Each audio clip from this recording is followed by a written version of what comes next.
Assalamualaikum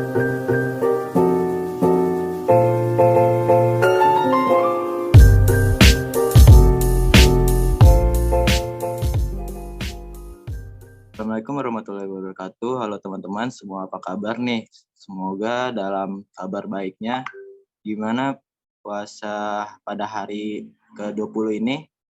Apakah ada yang budim apa gimana? Kendala atau lancar-lancar saja nih? Oh iya, kita balik lagi nih di acara ngaji IT, ngoprek agar teologi IT. Wah, pasti kalian pada kangen sama acara di bulan Ramadan ini, yaitu ngaji IT. Ini just info ya, yang dimana acara ini dibuat selain dapat melatih public speaking para siswanya, acara ini juga dibuat untuk sharing bareng materi sama apa yang mereka sudah dapatkan baik itu di dalam maupun di kelas. Ini saya perkenalkan diri. Aduh, tremor tuh. Pertama izinkan saya perkenalkan diri terlebih dahulu. Halo, nama saya Faza Film Tarianto. Saya di sini selaku moderator yang akan memimpin jalannya acara pada malam hari ini, dan tidak lupa juga saya di sini ditemani oleh salah satu teman saya, yaitu Rifandi Januarsyah, sekaligus pemateri yang pada malam hari ini akan membawa materi berjudul mencari seluruh sosial media dengan nomor telepon. Kayaknya menarik nih ya. Betul nggak Bang Pandi? Siap. Betul, lanjut. Wah, kedengarannya sangat menarik, bukan? Baik, untuk Kak Ripandi, apakah sudah siap?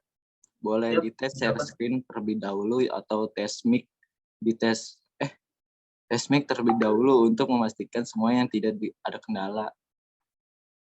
Boleh aman nggak? Suara aman? Aman suara. Oke, coba kita tes share screen ya. Bentar. Siap. Aman? Aman. Oke. Saya stop share screen. Ya.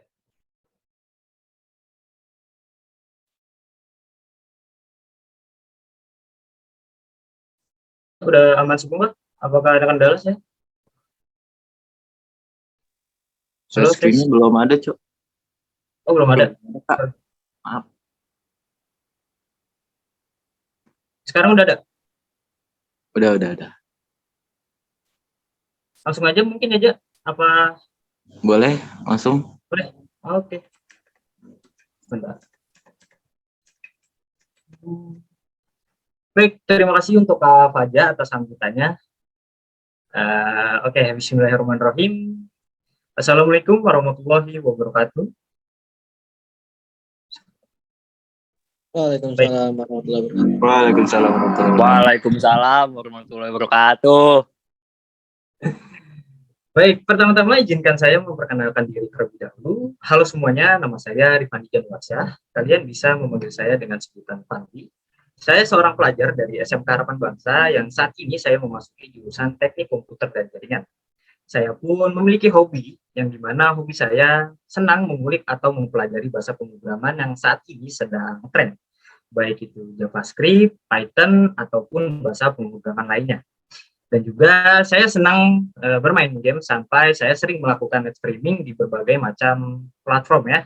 Dan tidak lupa juga saya senang mengasah hard skill saya dengan bermain futsal.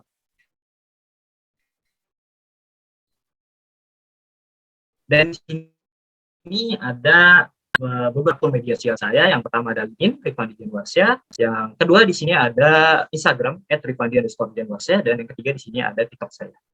Kalau kalian ingin bertanya-tanya seputar tentang misalkan futsal bareng atau funding atau gimana, boleh ke akun media sosial saya, bahkan sampai materi pun boleh. Oke, kita lanjut ya. Slide ketiga. Oke, di sini kita akan membahas apa sih? Oke, di sini kita akan membahas sedikit ya tentang pengenalan beberapa teknik yang dimana teknik ini sering dilakukan untuk melakukan penyerangan atau kejahatan di dalam dunia digital. Disclaimer, teknik yang saat ini saya ingin sampaikan itu hanya untuk edukasi ataupun berjaga-jaga di saat kita menggunakan sosial media agar kita semua tidak terkena hal-hal yang mungkin kita tidak inginkan. Dan juga saya akan mengenalkan salah satu teknik yang sering digunakan oleh para attacker ya di balik layar.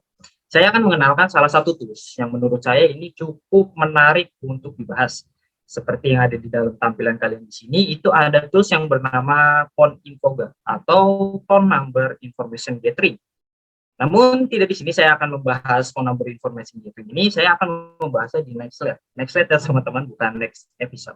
Oke, kita lanjut ke slide keempat ya. Sorry. Oke, slide keempat. Yuk kenalan sebentar sama pengkategorian hacker. Terus juga ada teknik-teknik penyerangan yang sering dilakukan di luar sana, dan berbagai macam alat yang dilakukan untuk melakukan penyerangan itu sendiri. Oke. Oke, kita masuk ke slide 5. Di sini ada macam-macam hacker. Yang pertama itu ada hacker. Yang pertama ada hacker di sini ya. Nah, mungkin kalian sudah tidak asing sama yang namanya hacker ini. Oke, hacker itu apa sih? Kalau bagi kalian yang belum tahu atau masih awam, saya akan kasih tahu sedikit ya. Nah, hacker itu adalah orang yang memiliki kemampuan atau pengetahuan dalam meretas atau mengamankan sistem komputer dan jaringan.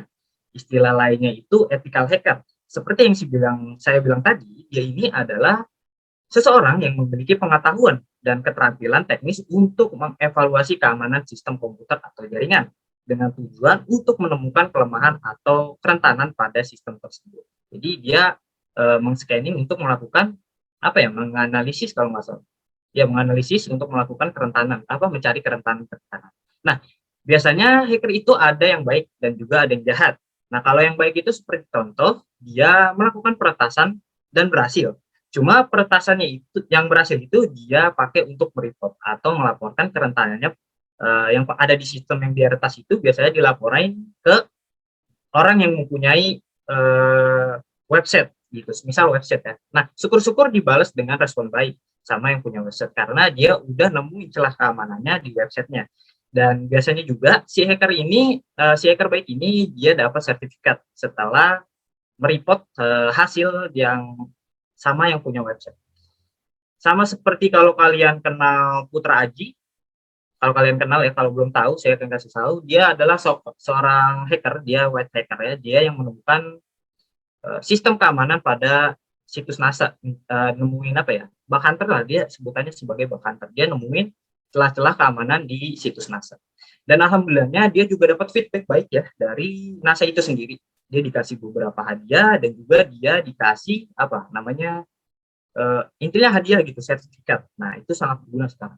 Nah, tapi juga ada juga nih ya orang yang punya website itu masa bodoh atau tambeng lah dibilangnya.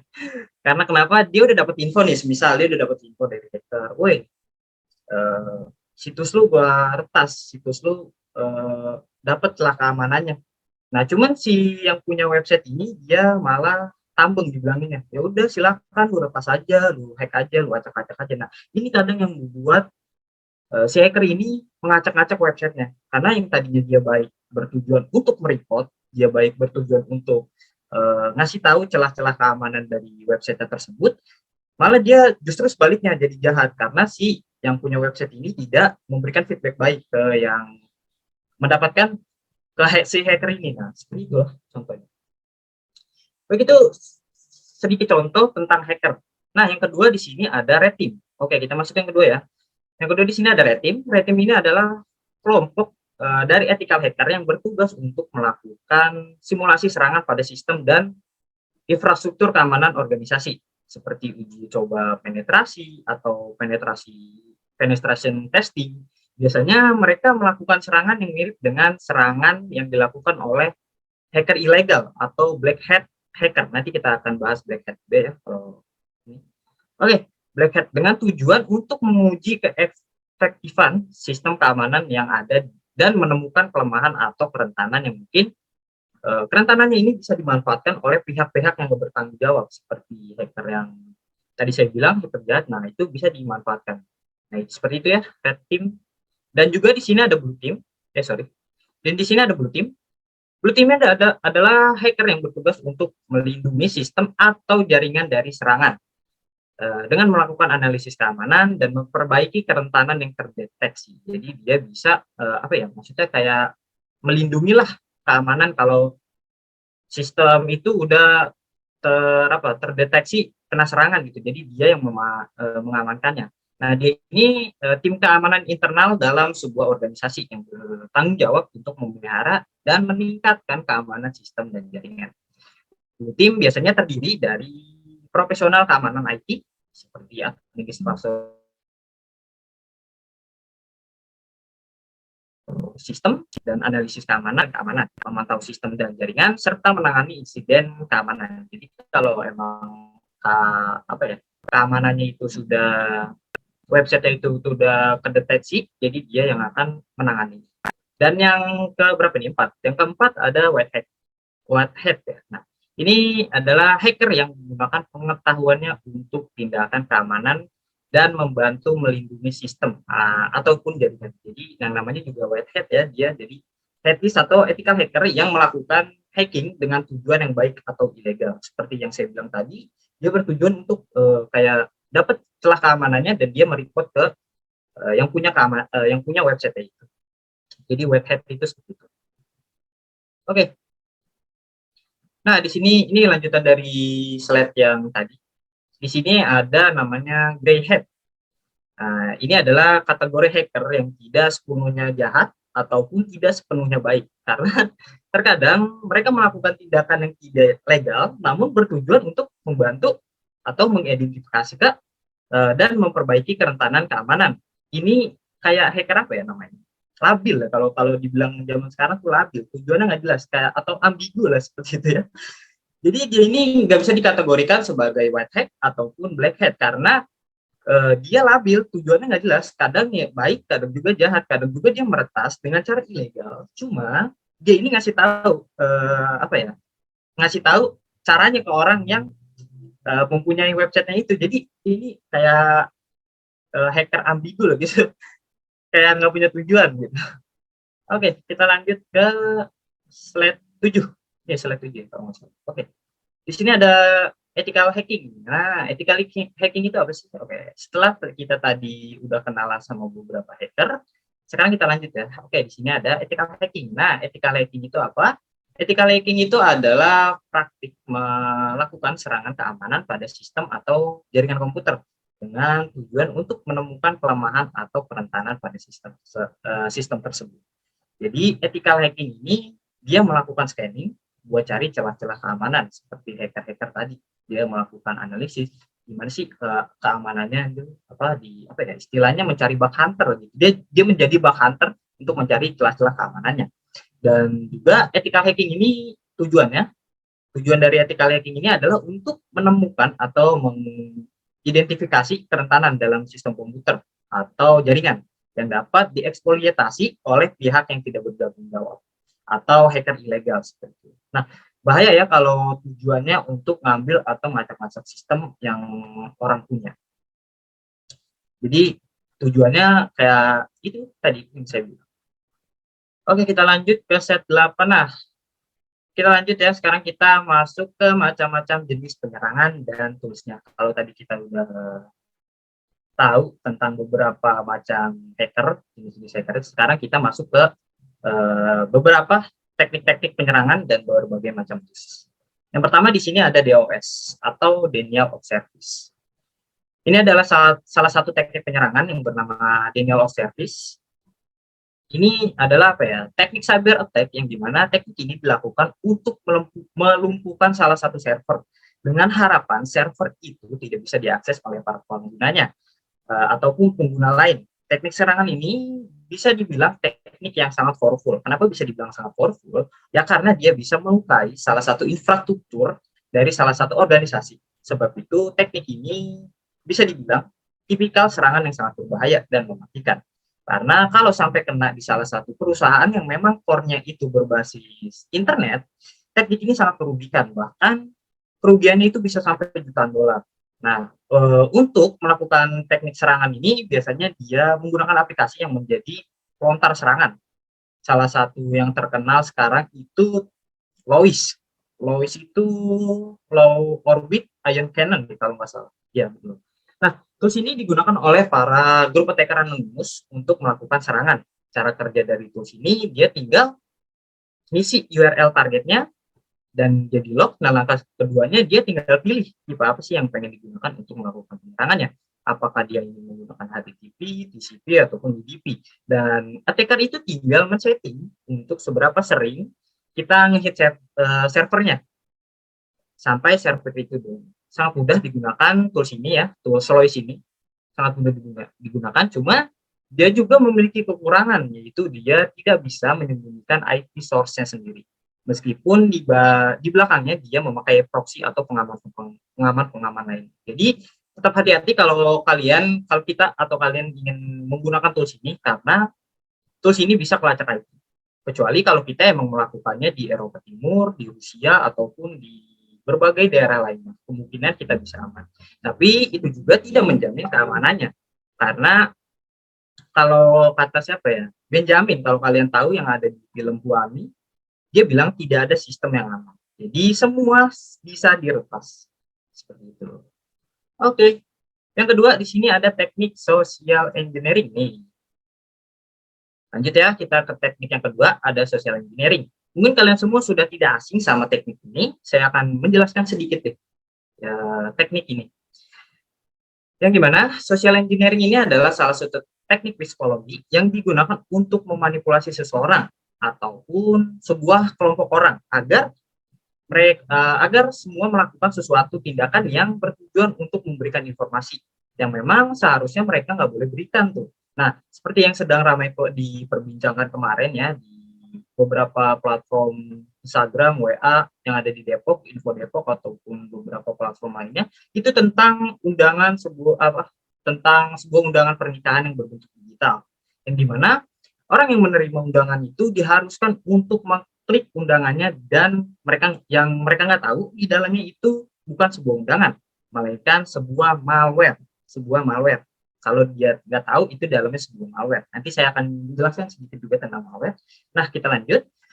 Kalau kita ya, kalau kalian juga tahu, kalau mungkin kalian dapat undangan digital itu. Nah, kalau kalian undangannya itu berbentuk .apk, bukan berbentuk sebuah undangan digital. Nah, ini yang disebut teknik social engineering, di mana yang saya seperti bilang tadi, kita memanipulasi pikiran seseorang untuk mempercayai apa yang kita kirimkan, dengan harapan orang itu mengunduh undangan tersebut yang nantinya penjahat si cyber ini atau hacker ini mendapatkan rahasia korbannya. Jadi kayak dia mengizinkan akses kita untuk masuk ke sistemnya dia, yang memang seharusnya kita nggak boleh masuk ke informasi data diri kita sendiri. Dia bisa tahu seperti kata sandi kita, nomor kartu kredit kita, sampai berbagai macam informasi penting lainnya. Itu sangat berbahaya. Nah, tools yang sering digunakannya itu ada namanya SAV. Itu toolsnya Spear Phishing Attack Vector. Nah, ini digunakan untuk membuat email phishing yang disesuaikan dengan target spesifik. Jadi nggak hanya kalau yang kemarin di Depok kan dia lewat platform WA ya. Kalau pakai tools ini dia nggak hanya lewat platform WA, dia juga bisa melalui email. Jadi dia lebih spesifik aja. Jadi nggak hanya di WhatsApp, teknik social engineering ini bisa di lewat mana saja. Oke, kita masuk yang ketiga. Di sini ada teknik yang namanya deface atau defacing. Teknik ini adalah teknik yang sering digunakan oleh para attacker yang bertujuan untuk merubah tampilan dari halaman sebuah website. Biasanya teknik ini disalahgunakan sama para attacker itu untuk menunjukkan kemampuan mereka dalam meretas situs web. Misalkan web-web tertentu gitu. Bisa juga sebagai bentuk protes terhadap pihak yang memiliki situs tersebut. Nah, seperti contoh case kemarin, contoh lagi ini kan, yang baru-baru hangat, nggak baru-baru banget sih terjadi, yang dimana situs pemerintah kalau kalian tahu itu tampilannya diubah menjadi situs judi online. Nah, itu kan emang salah ya. Nah, mungkin para peretas ini melakukan tindakannya untuk menyuarakan bentuk protesnya kepada pemerintah yang memang memang caranya dia emang salah gitu. Nah, teknik ini biasanya didukung dengan tools. Salah satu tools untuk teknik ini adalah Aconetic. Dengan cara kerja Aconetic ini dia melakukan analisis dulu nih keamanannya. ataupun aplikasi ataupun website dengan harapan untuk menemukan kerentanan pada aplikasi website tersebut yang mungkin nantinya dipergunakan oleh para peretas untuk melakukan serangan kayak kemarin seperti contoh case kemarin. Jadi device ini untuk merubah tampilan website lah. Kalau kalian juga pernah lihat di situs-situs sekolah misalkan situs smkharapanbangsa.sca.id itu misalkan itu tampilannya dapat dirubah. Nah, itu yang disebut namanya device seperti itu. Oke, kita masuk ke berapa nih? Keempat ya. Keempat di sini ada namanya teknik SQL injection. Oke. SQL injection ini apa sih? Ini adalah salah satu metode teknik juga yang sering digunakan sama para peretas keamanan. Biasanya para peretas menggunakan teknik ini untuk memanipulasi dan mengeksploitasi kerentanan yang ada di dalam aplikasi ataupun website. Para peretas ini bisa aja dia memanipulasi para penggunanya. Dari salah satu contoh, semisal website, ketika dia ingin login tanpa pengguna sadar, dia login bukan di website ya, tapi dia login di SQL ini yang dibuat sama peretas melalui input yang udah dikasih. Serangan ini bisa dilakukan pada salah satu website ataupun aplikasi yang menggunakan sistem database untuk menaruh atau menyimpan seperti yang sekarang banyak orang pakai. Itu ada apa ya namanya, MySQL ya kalau nggak salah, yang dikembangin sama perusahaan Oracle.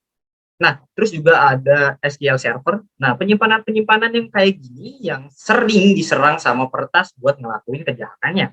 Nah, biasanya teknik SQL injection ini bisa digunakan atau dipakai dengan salah satu tools.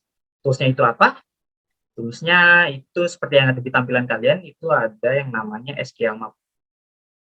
Yang ini. Nah, SQL Map ini sama seperti tools lain yang dimana dia open source, bisa digunain, yang nantinya digunakan untuk melakukan tes penetrasi keamanan.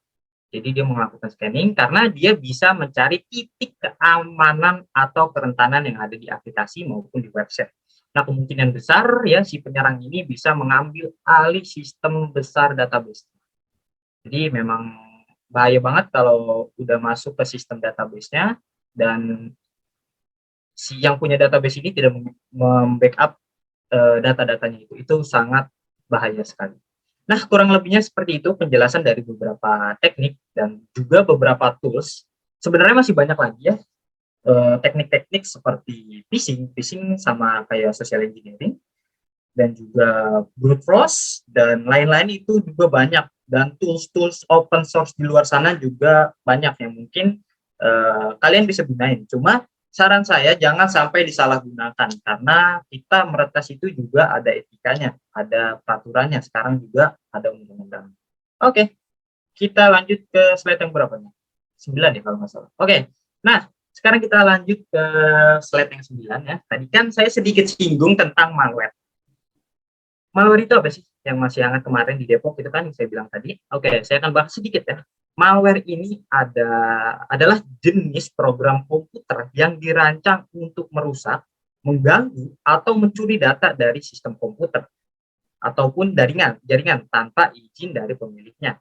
Nah, virus malware ini juga bisa masuk ke dalam sistem komputer melalui berbagai cara. Seperti yang saya bilang tadi, dia bisa melalui email spam, dia bisa melalui unduhan-unduhan yang tidak aman, ataupun dia bisa melalui tautan ataupun link-link yang kita nggak ketahui.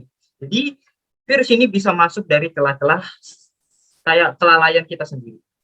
Ya kayak kita ingin mencari link ataupun download APK yang memang kita nggak tahu itu di dalamnya terdapat malware. Jadi malware ini bisa masuk lewat celah-celah yang ada di situ. Jadi kita harus tetap hati-hati ya kalau kita mencari link ataupun download unduhan yang tidak apa ya maksudnya. Jadi kita hati-hati loh. Oke, kita masuk ke slide yang ke-10. Nah, terus di sini kalau tadi kita sedikit kenalan tentang malware, di sini ada cara-cara mencegah kalau kita kena malware. Nah, beberapa cara mencegah kena malware ini, yang pertama apa nih? Install dan perbarui virus secara teratur pada komputer atau perangkat. Jadi kita memang diwajibkan untuk terus update pembaruan karena itu yang bisa menjamin juga untuk kita cegah malware ini. Nah, yang kedua, hindari pengunduhan atau lampiran surat digital yang tidak resmi. Jadi memang kita harus benar-benar hati-hati, seperti contoh yang tadi saya bilang, undangan digital, kita harus tetap hati-hati karena kalau kita tidak tahu, kita itu bisa mengizinkan akses untuk peretas itu masuk ke dalam data kita, terus dia melakukan aksinya. Jadi jangan sembarang. Nah, yang ketiga, di sini ada pembaruan sistem operasi. Ini nggak jauh sama yang pertama tadi ya. Kita diharuskan perbarui sistem operasi buat kalian yang masih pakai Windows 7, Windows 10. Buruan deh update ke Windows 11 nih. Kapan aja nih masih pakai Windows 10 nih, kapan aja nih? Kenapa nggak update? Nggak tahu. Belum ada dana. Oke. Jadi kalau kalian masih pakai Windows 7 atau Windows 10, buru-buru deh update ke Windows 11. Cuman itu juga nggak menjamin keamanannya kita, karena kalau di Windows 11 pun kita memakainya jorok atau kita memakainya tidak sesuai, kita bisa saja mengklik link-link yang seperti tadi, mengklik aplikasi-aplikasi seperti tadi yang kita download, dan kita mengizinkan akses untuk para peretas ini masuk ke dalam data kita. Nah, yang keempat, kalian bisa gunakan firewall. Mungkin kalian sudah tahu firewall ya, gunanya apa. Tanpa saya kasih tahu, mungkin kalian sudah tahu ya. Yang terakhir, ini apa nih? Ya, yang terakhir sih. Oh, yang terakhir. Berhati-hatilah ketika menggunakan jaringan publik. Jadi kalian, semisal kalian ada di warnet ataupun ada di kafe gitu. Kalau kalian ada di warnet, kalian mainkan warnet itu, terus kalian login akun sosial media kalian sendiri. Syukur-syukur akun sosial media yang kalian login, misalkan Instagram, itu kalian bisa logout. Kan ada tuh ya yang login cuma nggak bisa logout. Nah, itu yang membuat kita bisa mengizinkan akses untuk para peretas ini melakukan aksinya. Dan juga kalau kalian sedang di kafe gitu, kalian kurang-kurangin untuk menggunakan wifi publik. Kenapa kurang-kurangin dalam menggunakan wifi publik? Karena wifi-nya itu bisa membaca IP yang kita pakai. Jadi dia memang jadi kurang-kurangin aja gitu. Di publik kita jangan sebaiknya kita menggunakan data seluler kita sendiri, karena bisa kebaca IP-nya sama para peretas ini kalau dia ingin melakukan kejahatannya. Saya juga pernah lihat orang di kafe itu lagi main komputer dan dia menggunakan IP publik, dan ada si peretas ini. Untungnya si peretas ini baik dan dia ngasih tahu, dia bisa mengakses kameranya. Nah, itu bahaya banget kan. Nah, jadi tetap hati-hatilah istilahnya kalau ingin menggunakan wifi publik. Oke, lanjut ke slide yang ke-11. Nah, kalau tadi ada cara mencegahnya, di sini ada cara buat menanganinya. Beda ya, mencegah sama menangani. Oke, cara mencegahnya, kalau emang kita udah terlanjur kena malware ini, ada beberapa cara untuk mencegahnya.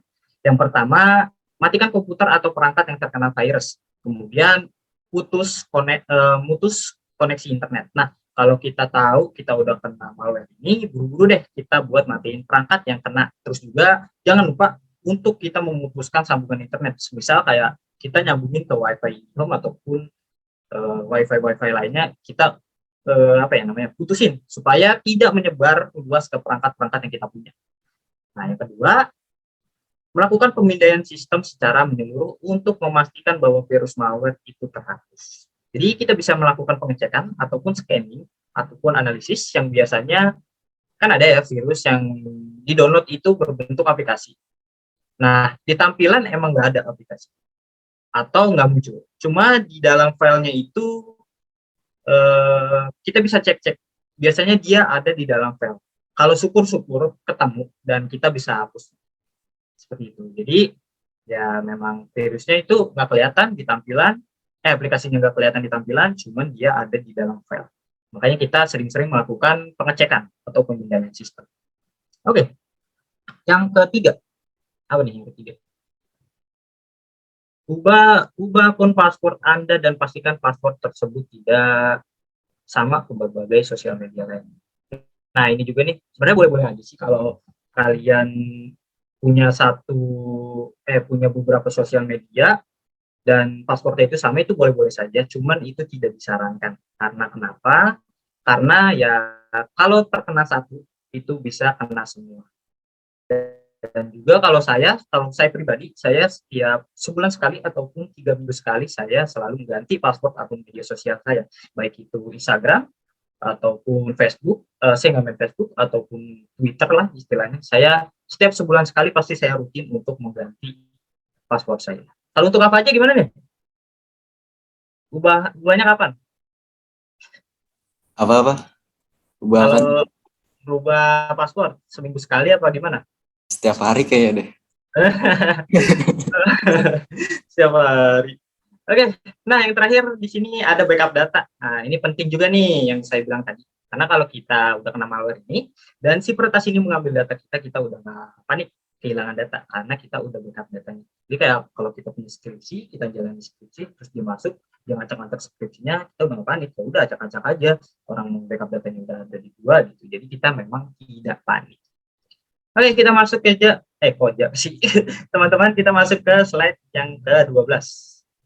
Nah, sebelum kita masuk ke inti pembahasannya, di sini saya akan sedikit menjelaskan tentang informasi gathering itu apa sih? Oke, informasi gathering itu adalah proses pengumpulan informasi yang berkaitan dengan suatu target, seperti sistem jaringan ataupun individu, dengan tujuan memahami sasaran dan mempersiapkan serangan atau upaya pengamanan.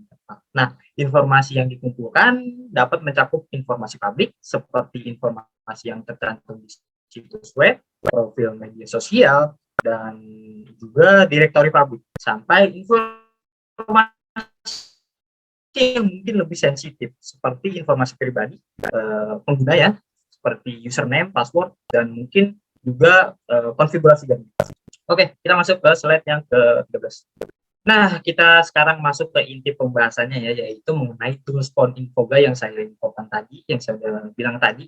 Nah, kita masuk ke inti pembahasannya. Nah, Pon-Infoga ini apa sih? Oke, Pon-Infoga ini atau Phone Number Information Gathering ini adalah tools open source di dalam Kali Linux yang digunakan pastinya untuk melakukan pengecekan informasi melalui nomor telepon, yang melakukan pengecekan seperti jenis dan merek telepon, terus juga tentang operator ataupun lokasi telepon itu sendiri, serta beberapa informasi lainnya yang berkaitan dengan nomor telepon. Bukan hanya itu, Pon-Infoga juga mungkin digunakan sama para ahli penelitian keamanan, seperti peneliti privasi dan mungkin pengguna biasa yang memang dia cuma kayak penasaran, gue pengen nyobain tools-tools yang ada di Kali Linux, gue pengen nyobain rasanya gimana sih. Nah, itu bisa aja digunakan tools ini.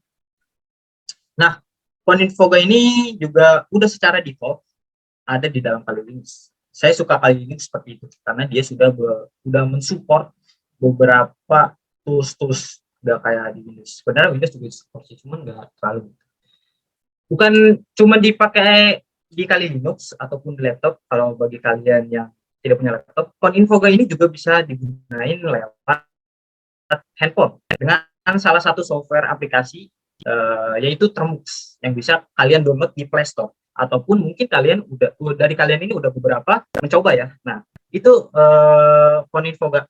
Itu sedikit kenalan tentang Pon-Infoga. Intinya tools ini mencari informasi nomor telepon, bukan hanya sosial media, dia juga bisa men-scanning nomor telepon dari mana lokasinya, jenis merek teleponnya, dan lain sebagainya. Oke, tadi kita sudah sedikit kenalan tentang Pon-Infoga ini. Nah, sekarang kita lanjut. Di sini ada kelebihan dari tools Pon-Infoga ini. Yang pertama di sini dia sebagai alat open source gratis dan pastinya alat ini mudah digunakan. Ya emang dia tools gratis ya yang memang sangat mudah digunakan. Yang kedua, apa nih? Pon-Infoga dapat membantu dalam proses integrasi keamanan dan identifikasi pemilik nomor telepon yang tidak terkenal. Nah, tools ini bisa membantu mencari nomor telepon milik siapa. Kadang kan kita suka dapat aja tuh WA ataupun SMS yang memang kita tahu pesan itu merujuk ke penipuan.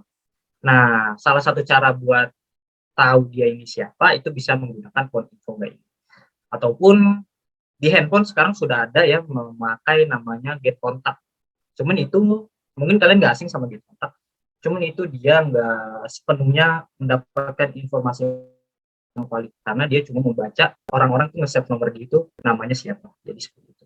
Oke, lanjut yang ketiga. Di sini Koninfo dapat mengumpulkan informasi secara otomatis dan cepat, menghemat waktu dalam mengumpulkan informasi. Nah, ini dia, selain gampang digunain, dia juga cepat untuk mengumpulkan informasi dari nomor telepon dan istilahnya nggak lama lah gitu untuk memakainya. Nah, yang keempat, Koninfo mendukung lebih dari 100 negara selain Indonesia. Dia nih, Koninfo ini mendukung lebih dari 100 negara. Jadi dia bukan hanya Indonesia, tools ini bisa mendeteksi dari berbagai nomor telepon yang ada di dunia. Jadi dia memang bisa melacak seluruh nomor telepon dari berbagai penjuru, bukan hanya di Indonesia. Oke, kita lanjut ke slide ke-15. Nah, sekarang kita next ya, setelah tadi kita tahu kelebihannya, pasti tools ini juga, ini ya, oh ya, setelah kita tahu tadi ada kelebihannya, tools ini juga ada kekurangannya, pasti memiliki kekurangan, yaitu yang pertama, ini yang paling fatal, sekarang banyak dikeluhin sama penggunanya dari tools ini, karena dia tidak menjamin keakuratannya. Kenapa dia tidak bisa menjamin? Karena yang pertama, mungkin dia mencari nomor telepon itu melalui beberapa platform, baik itu WA, Instagram, ataupun beberapa platform yang kita tahu sekarang, platform itu sudah terus-terusan terupdate. Jadi mungkin setiap penggunanya itu lebih terjaga privasinya. Nah, makanya kalau kalian disarankan untuk, apa ya namanya, disarankan untuk mengupdate, itu kalian ikuti saja sarannya. Karena dengan itu bisa meningkatkan privasi kalian. Jadi ya emang itu sih kendala sekarang sih ya, dia tidak menjamin keakuratan, cuman masih bisa menemukan, cuman nggak sampai akurat banget. Tapi kalau kalian benar-benar ingin tahu lebih jelas dari nomor telepon itu, kalian bisa melakukan yang kita membuat scriptnya terlebih dahulu dan kita membuat coding sendiri, atau bisa memakai tools yang sudah saya bilang tadi, karena saat ini tools ini tidak akurat seperti itu. Yang kedua, tidak dapat saya cerna dulu tadi, tidak dapat mengumpulkan informasi yang dilindungi. Nah, ini sama seperti yang tadi ya, dia nggak bisa mencari informasi yang dilindungi privasi. Kan kalau di WA kita main itu ada privasinya, jadi kita memang tidak sepenuhnya akurat seperti itu. Oke, kita lanjut ke slide 16. Setelah kita tahu tadi ada kelebihan dan kekurangannya dari Koninfo ini, sekarang kita ke cara kerjanya dari tools ini. Koninfo ini bekerja dengan mengumpulkan informasi dari berbagai sumber publik yang terkait dengan nomor telepon. Teknik ini menggunakan scraping. Scraping itu apa? Scraping itu adalah proses pengumpulan informasi dari sebuah website secara otomatis menggunakan software ataupun script dengan tujuan mengambil data yang dibutuhkan dalam jumlah yang besar dan cepat. Jadi kurang lebihnya seperti itu cara kerja dari ini. Nah, jaringan sini ngelag aja. Ngelag. Jaringan lu kayaknya dah.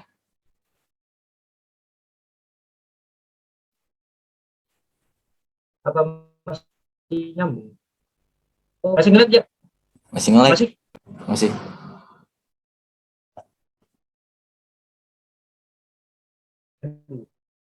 Coba Anji, ngelag nggak Ji? Nonton baik Anji. Saya udah pakai provider yang seperti ini dikali kita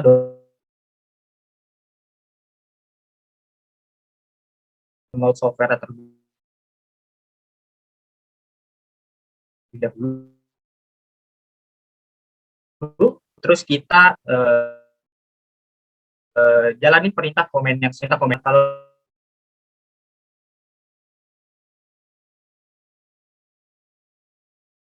Kalau tadi kita udah bahas teori-teorinya, kita sekarang lanjut nge-lab. Sebentar.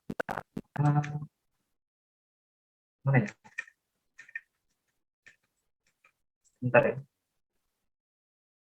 Share screen-nya kelihatan nggak aja? Seluruhnya. Kelihatan. Ini, seluruhnya kelihatan nggak? Iya. Kelihatan. Aman, aman, aman, aman kan? Tapi Oke. tadi nge-lag Oke, lu. kita masih nge-lag ya? Enggak, tadi lu nge-lag pas ngomong-ngomong. Oke, siap. Oke, kita lanjut ya. Ini kelihatan ya intinya. Nah, yang di sini kita pakai, saya kan masih memakai Windows 11. Saya pakai Windows 11. OS saya bukan Kali Linux. Jadi saya memakai bantuan software yaitu Oracle VirtualBox. Nah, di sini, sorry, ini kok di atas. Bentar ya. Kita start aja di sini. Saya menggunakan Kali Linux. Sebenarnya saya apa ya? Kalau saya mendemoin untuk cara download Kali Linux ya, itu memakan cukup banyak waktu karena juga saya di sini hanya waktunya 45 menit untuk presentasi. Cuman di sini lebih. Oke, kita start aja ya. Tapi nanti kalau kalian ingin mendownload Kali Linux ini, kalian bisa hubungi akun sosial media saya yang tadi ataupun di YouTube itu sudah banyak sekarang cara download Kali Linux. Nah, kita masuk ke Kali Linux-nya. Sebelumnya kita login dulu.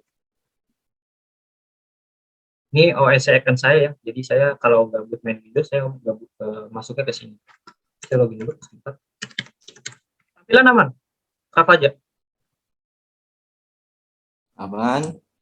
Aman-aman. Oke, kita login dulu.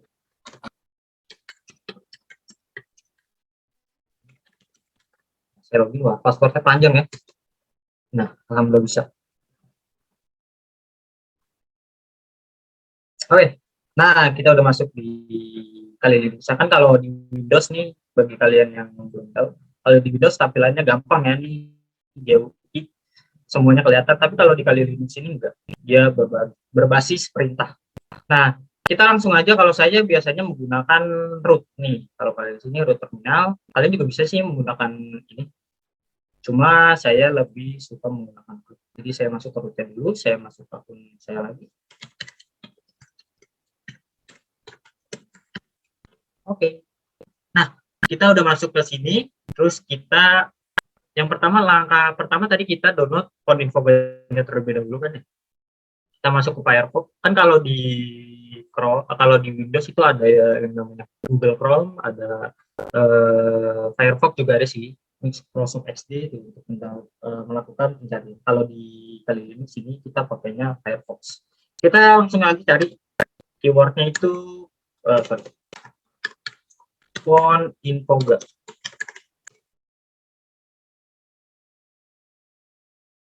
Sedikit nge-lag ya, sorry. Kita masuk ke font infoga. Ini nih kalau tidak salah informasi itu GitHub jadi. Nah, kita masuk aja ke sini. Mana tuh? Bentar. Nah, oke, kita udah masuk. Ini GitHub. Bisa aja kita menggunakan download toolsnya itu menggunakan di sini nih. Ini kode kita salin, terus kita masuk ke terminal. Bisa aja kita pakai apt minget install.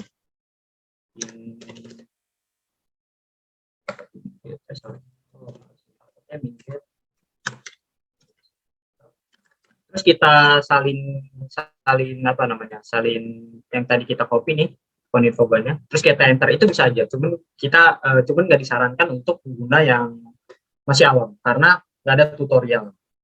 Jadi caranya gimana, kita scroll ke bawah. Nah, di sini ada documentation, kita klik documentation-nya. Oke, nanti ada langkah-langkah untuk melakukannya. Di sini ada next instalasi. Nah, di sini ada langkah-langkahnya. Nah, ini nih cara downloadnya. Ini yang pertama kita tinggal copy, terus kita masuk ke apa nih namanya terminal, terus kita langsung paste aja di sini. Karena saya sudah mendownload, jadi saya nggak akan mendownloadnya lagi, karena memang mendownloadnya cukup memakan cukup banyak waktu. Sorry, kenapa? Kita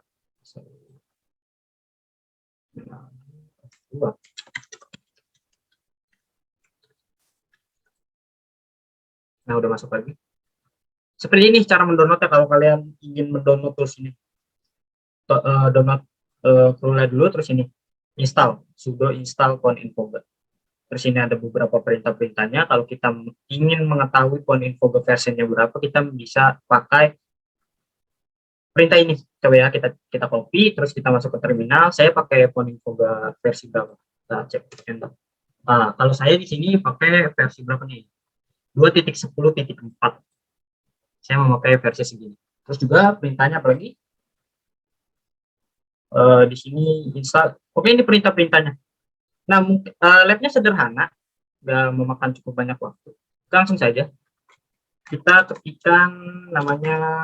Kalau kita udah download semua, kita udah download toolsnya, kita bisa gunain tools ini. Kalau kalian nggak tahu komen apa yang ingin digunakan, kalian bisa memakai Poninfoga MinHelp. Poninfoga Minha. Kalian ketik aja seperti ini. Ini Poninfoga Minha ini MinHelp. Jadi kita kalau ingin tahu perintah-perintah apa yang selanjutnya ingin kita buat, itu kita bisa bertanya atau MinHelp. Enter. Dan di sini ada kenapa? Sorry, nge-lag. Lanjut ya. Nah, di sini ada example. Kalian bisa nih sebenarnya langsung men-scan, kalian ingin tahu nomor itu punya siapa, kalian bisa menggunakan perintah ini yang namanya nih, Poninfoga scan min n, terus nomornya sekian. Sorry, ini nomor saya. Scan nomornya ini. Nah, ini kalian bisa nih ya pakai perintah ini Poninfoga scan min n lang. Min n ini number. Jadi kalian bisa langsung ini nomornya, kalian bisa langsung mendapatkan nomor itu siapa. Cuman saya nggak seperti itu, biasanya saya menggunakan ini, server. Bukan server. Untuk membuat server klien. Seperti ini, komennya. Nih, server. Poninfoga server minpack. Minpack ini adalah port yang kita gunakan sekarang itu port 8080 yang nanti akan kita gunakan. Cuman kalau kita salah ketik, misal seperti ini. Ini kan Poninfoga server, yang seharusnya di sini adalah server, bukan server. Bukan server. Nah, kalau kita enter ini nggak bakal memunculkan, nggak bakal membangun server. Nah, sebaiknya kita melakukan perintah yang memang sudah disarankan seperti ini. Poninfoga kalau tadi pakai server, ini pakai R, kita hapus saja. Terus kita enter. Nah, listing on 8080. Nah, terus cara keduanya gimana? Kita akan kita horizontalin dulu sebentar. Vertikal. Nah, vertikal. Jadi di sini kan biasanya kita clear di sini ya. Cuma saya nggak mau nge-clear biar kalian lihat semua. Nah, kita di sini tuliskan perintah if config. If config ini untuk apa? If config ini untuk mendapatkan ini pinnya kita. Nih, ini pinnya. 127.0.0.1 kita copy aja, terus kita masuk ke Firefox yang tadi, kita buka tab baru, kita silang aja ya, semisal kita ini, terus kita paste, terus titik 2 8080 slash, kita enter. Nah kita udah masuk, kita tinggal ketikkan nomornya di sini kan. Dari mana aja tuh, dia mendukung berbagai macam negara, gak hanya Indonesia, dia banyak banget. Nah, phone number-nya kita tinggal ketikkan, misal berapa, nanti kita tinggal lookup. Misal kita pakai fake number aja dia, karena kalau pakai nomor saya bahaya. Fake number, kita cari fake number di sini. Nah, kita coba pakai review fake number SMS. Oh sorry, bukan. Cari fake number siapa aja. Ini kan banyak nih fake number nih, jadi kita bisa gunain aja nih. Misal kita pakai yang mana nih, yang US unit stat ini, kita copy aja fake numbernya, terus kita masuk ke Poninfoganya lagi, terus di sini kita paste. Wah sorry, saya Ctrl V kebiasaan saya main Windows, jadi di sini saya bisa sih sebenarnya bisa. Nah kita langsung look up cara buka scanner. Nah di sini sudah ketahuan semua kan validnya nih. Nomornya dia dari US, satu itu dari US. Nah terus kita kalau ingin tahu caranya gimana, kita tinggal run. Nah kita ketahuan semua. Di sini ada sosial media, di sini ada ini. Terus kita cek sosial media, kita klik. Nah ini ada di sini ada Facebooknya dia. Terus yang kedua di sini dia main Twitter, yang ketiga dia main LinkedIn, yang keempat dia main Instagram. Yang ketiga, yang keempat ya, kan soalnya dari nol. Ini dia nggak tahu nih apa. Ini juga banyak. Coba kita akan cari Facebooknya dia, apakah valid, apakah enggak. Ini yang bisa dibilang akuratannya itu valid apa enggak. Kita langsung tap aja. Pasti tidak valid. Nah, sudah saya bilang nggak valid, kenapa? Coba kita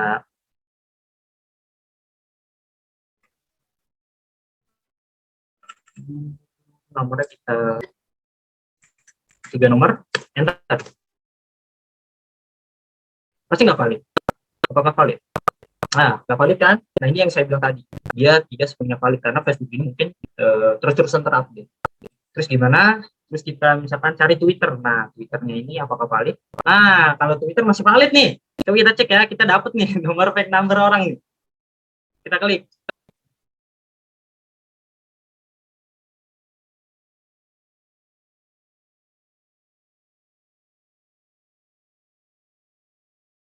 Bentar, kita masuk ke Twitter. Kita close dulu. Dong, masuk dong. Nah, masuk. Ini Twitter yang punya nomor tadi, fake number tadi. Twitternya dia. Apa nama Twitternya dia? Kalau kalian yang pengen ngestakin orang cuma nggak tahu akun media sosialnya, cuma kalian tahu nomor teleponnya, itu bisa kalian pakai.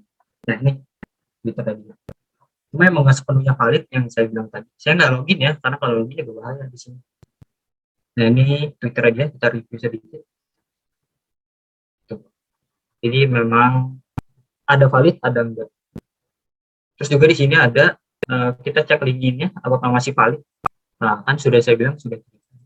Nah, mungkin lab sederhananya seperti itu ya. Kita kalau ingin bertanya boleh nanti di kolom chat.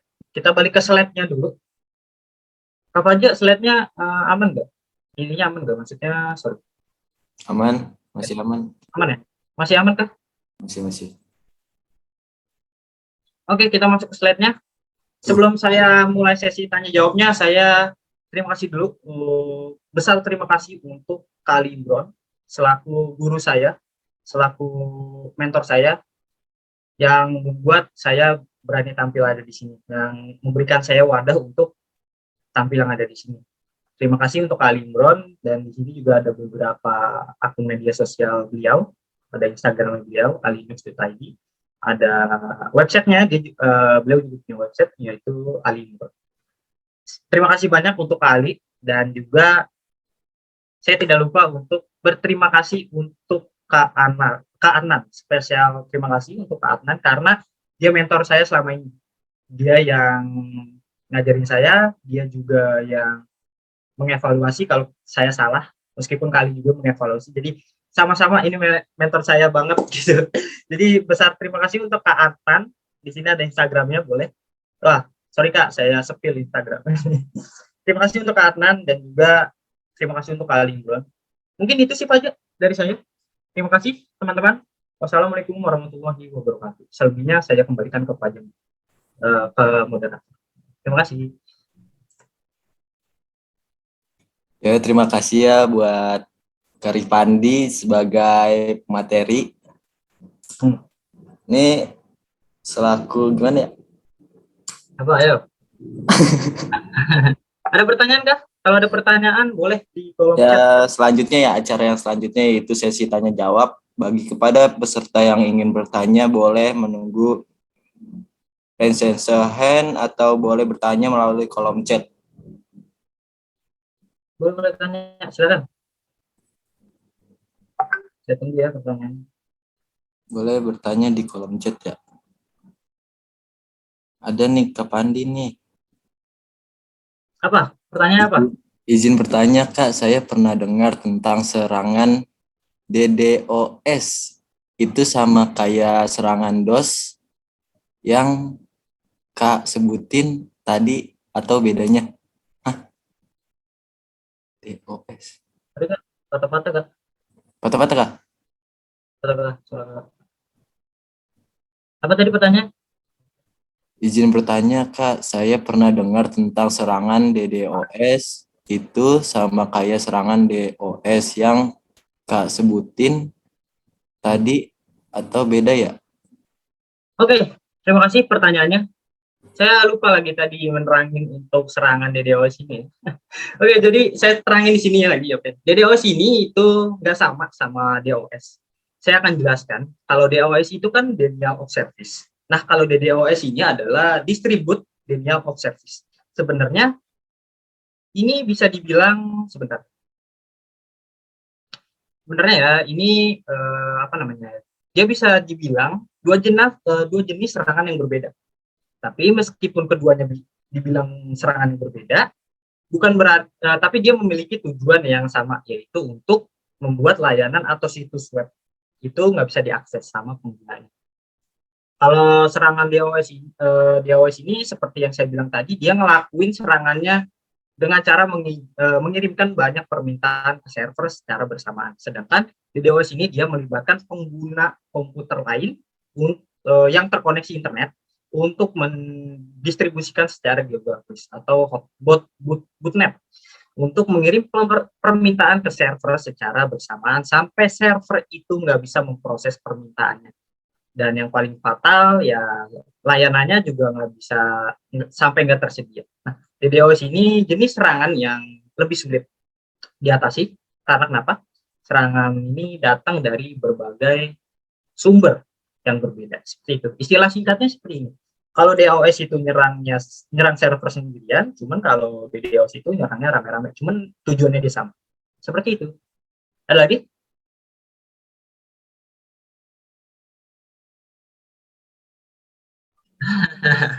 Ada pertanyaan nih dari Apandi. Nah, Namanya sama. sejauh mana sistem aksesibilitas dapat dimanfaatkan oleh perentas jika diaktifkan ketika menginstal sebuah aplikasi, Kak? Apa tuh, Kak? Mana izin bertanya saya yang mana sih? Sejauh mana? Sejauh mana sistem aksesibilitas dapat dimanfaatkan oleh perentas jika diaktifkan? Saya mencerna materi dulu sebentar.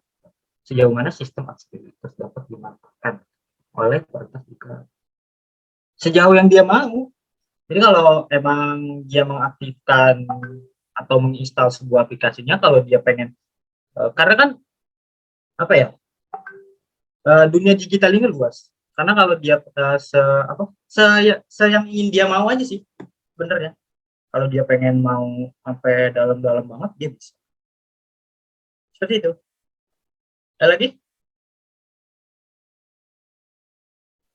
Oke, terima kasih jawabannya, Kak Pandi. Dari ini nih ada 3 lagi kayaknya. Mantap. Putri Handani, izin bertanya, Kak, bisa privat kelas nggak untuk membahas seperti ini? Siap. Keren. Soalnya saya juga masih belajar, Kak, butuh bimbingan. Hehe, terima kasih. Saya nggak suka private class ataupun kelas-kelas itu. Cuman kalau kalian ingin bergabung, saya ada komunitas di dalam Discord. Jadi nanti mungkin kalian bisa menghubungi saya di akun media sosial saya yang tadi, misalkan Instagram @rifandian_Indonesia. Kalian bisa infoin di situ atau nanya di situ. Nanti saya arahkan ke Discord saya karena saya nggak punya kelas. Terima kasih. Ada lagi? Ada lagi nih, Kak. Anjir namanya. Maaf ya. Cupapi Munyenyo dari Cupapi Munyenyo. Bagaimana jika melakukan dengan perangkat dalam keadaan offline? Apakah bisa? Perangkat dalam keadaan offline. Ya. Kalau kita nyerang dia atau kita yang bikin serangan? Saya tanya dulu. Kalau kita yang nyerang dia keadaan offline bisa. Cuma kalau kita yang nyerang dia keadaan kita offline, kita juga bisa sih dengan beberapa tools tadi. Cuman memang nggak semuanya karena tools open source ini nggak semuanya bisa dijalankan di offline. Seperti itu. Ada lagi? Katanya itu tuh, Kak, melakukan pencarian sosmednya. Yang tadi jawabannya pertanyaan tadi. Apa? Kan bagaimana jika melakukan dengan perangkat dalam keadaan offline? Apakah bisa melakukannya pencarian sosmednya? Melakukan pencarian sosial medianya dia. Itu bisa. Kan kalau tadi juga kita pakai fake number itu sebenarnya bukan nomor orang, itu fake number aja kan. Dia juga offline kok. Bisa. kalau pakai sosmednya, kalau sosmednya dia lagi offline bisa. Asal nomornya sama. Ada lagi? Iya, ada lagi. Tadi makasih ya pertanyaan Cupapi Munyenyo. Sekarang dari Sarah, izin bertanya Kak, kenapa bisa dibilang keamanan di dunia digital tidak sepenuhnya aman? Kenapa tuh? Apa? Izin bertanya, kenapa bisa dibilang keamanan di dunia digital tidak sepenuhnya aman? Oke. Kenapa keamanan di dunia digital sekarang bisa dibilang tidak sepenuhnya aman? Bisa dibilang tidak benar-benar aman karena banyak faktor. Yang pertama, saya jelasin. Ini mungkin sangat penting. Yang pertama itu kemajuan teknologi. Seiring dengan perkembangannya teknologi yang semakin pesat, para penjahat cyber ini juga semakin pintar dan terus mengembangkan teknik-teknik baru yang mungkin muncul-muncul baru, teknik baru atau teknik apa atau teknologi baru untuk meretas sistem keamanan.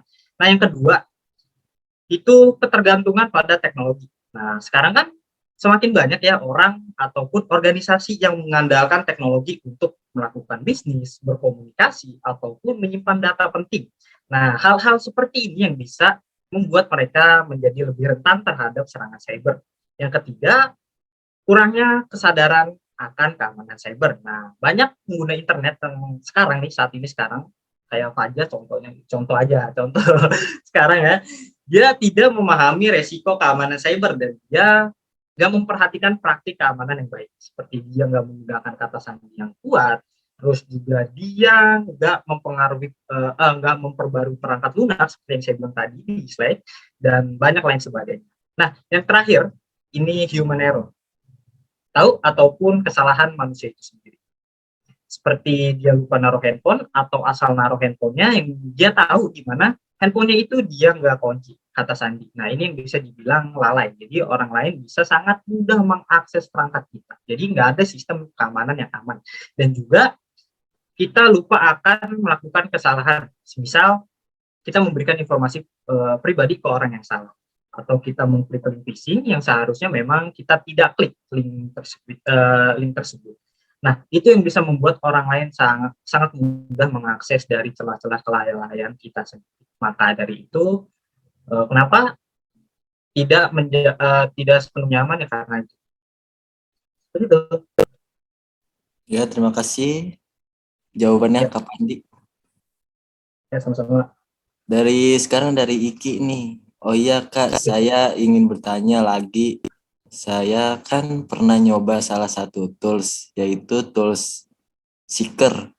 Nah, saya ingin mencari lokasi seseorang dari foto, tapi kenapa tidak bisa ya Kak? Tidak bisa ya sekarang. Tools apa? Seeker. Eh, Seeker, Saya tahu nih tools. Seeker. Seeker lah, mantep nih. Udah nyoba ya tools ini. Emang toolsnya open source sih, jadi banyak dicoba. Oke, izin menjawab ya. Tadi kan dia nanya, kenapa sih nggak bisa dapat lokasi seseorang dari foto? Oke, tapi saya tanya dulu nih, kamu coba teknik ini di tahun berapa? Kalau misalkan kamu coba teknik ini di range tahun 2021 sampai 2023, itu memang sudah tidak bisa. Saya juga kemarin nyoba. Untuk mencari lokasi seseorang dari sebuah foto. Atau udah nggak bisa dapetin geotagging. Geotagging yang saya maksud saat ini itu adalah titik koordinatnya ya. Nah, kenapa kok nggak sekarang tidak bisa? Ya, karena salah satu faktornya kemajuan teknologi. Misal kamu mendapatkan foto itu dari salah satu platform, semisal WA, itu sekarang memang sudah tidak bisa. Karena file fotonya itu sudah terus-terusan terekstrak. Misal, foto yang dapat dari grup WA di-download sama teman kamu, terus dia ngirim ke kamu. Nah, pas dia download aja itu udah bukan file foto aslinya, apalagi sampai dia dikirim ke kamu. Nah, itu yang namanya terekstrak. Dan juga beberapa platform WA itu sendiri yang saya sudah bilang tadi, sekarang sudah terus-terusan terupdate. Jadi, setiap penggunanya itu lebih terjaga privasinya dan nggak sembarang orang dapetin privasi dari dalam platform ini. Jadi, kalau kalian disuruh update-update, ya ikutin aja. Itu sih saran saya. Seperti itu ya. Karena kemarin juga saya nyoba apa aja. Saya ingin mengangkat materi itu dan saya nyoba dan hasil emang nggak dapetin geotaggingnya atau titik koordinat. Seperti Walah. itu. Oke. Terima kasih Kak Ada Pandi. lagi? Ya, sama-sama. Ada nih dari Adi. Tadi kita bisa melacak catatan sejarah dari nomor telepon dengan Poenei Boga. Apakah caranya agar nomor telepon kita tidak memiliki catatan sejarah tersebut atau menghapusnya? Oh, oke. Izin menjawab ya. Kalau kalau pengen nomor teleponnya aman-aman aja, kalau pengen nomor teleponnya nggak bisa dilacak atau nomor telepon yang nggak mau diketahui orang, ya jangan gunain sosial media. Itu sih jawaban saya. Karena kalau kita daftar menggunakan nomor telepon di misalkan kita mau daftar Instagram pengguna baru, kita memasukkan nomor telepon, nah itu sama aja kita untuk apa ya namanya? Mencatat sejarah kita. Dan memang kalau kita ingin menghapusnya, hapus saja, kita ganti nomor telepon yang ada di informasi data pribadi. Makanya dianjurkan untuk mempunyai dua nomor telepon, yang satu untuk data pribadi, yang satu untuk akun sosial media. Jadi seperti itu. Jadi biar kita nggak gampang dikenalin atau kita nggak gampang di atas. Seperti itu. Oke, terima kasih Kak. Oke, sama-sama. Ada lagi?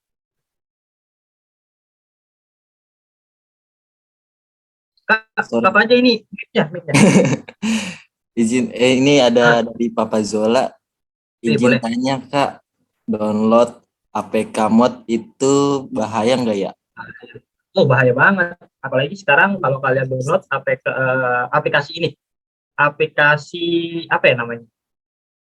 Semisal Spotify yang mood no kan, kalau Paja tuh saya tahu tuh dia nonton Netflix cuman bajakan tuh. Jadi bahaya tuh kalau ya, contoh kalau kalian download APK yang mod itu berbahaya banget karena di dalamnya mungkin terdapat malware. Cuman kalau yang emang buat APK-nya itu baik atau enggak jahat-jahat itu boleh-boleh aja. Cuman saya nggak sarankan karena itu berbahaya.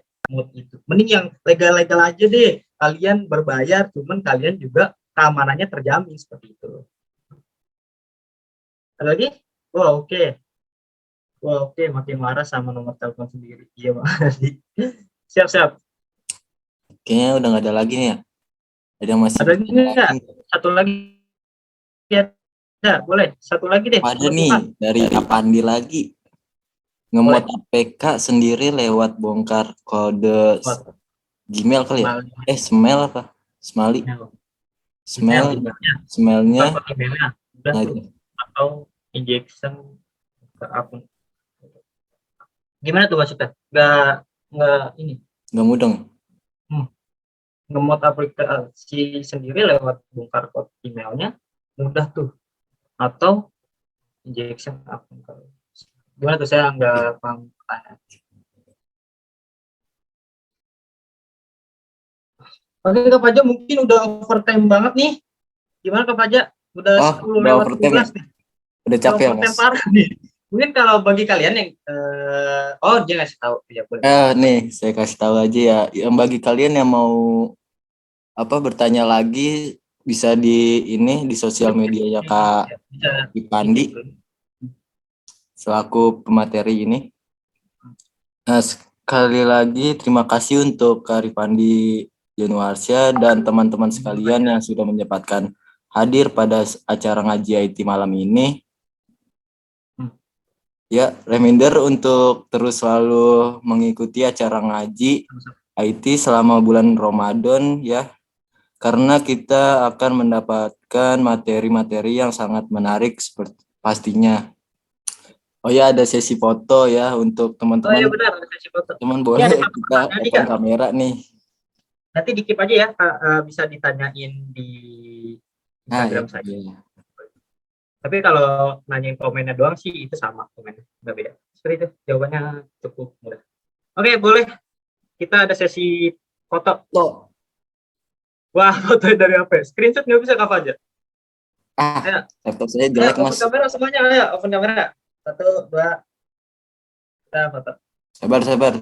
Ada lagi nih. Oke. Banyak nih. Terus, Pan. Kayak gitu, Pan. Sudah? Dah. Makasih. Oke. Terima kasih untuk teman-teman semua. Terima kasih untuk mentor ataupun guru-guru yang sudah hadir pada malam hari ini. Terima kasih. Saya sebagai pemateri dan teman saya sebagai moderator Siap. izin pamit undur diri. Wassalamualaikum warahmatullahi wabarakatuh. Wabarakatuh.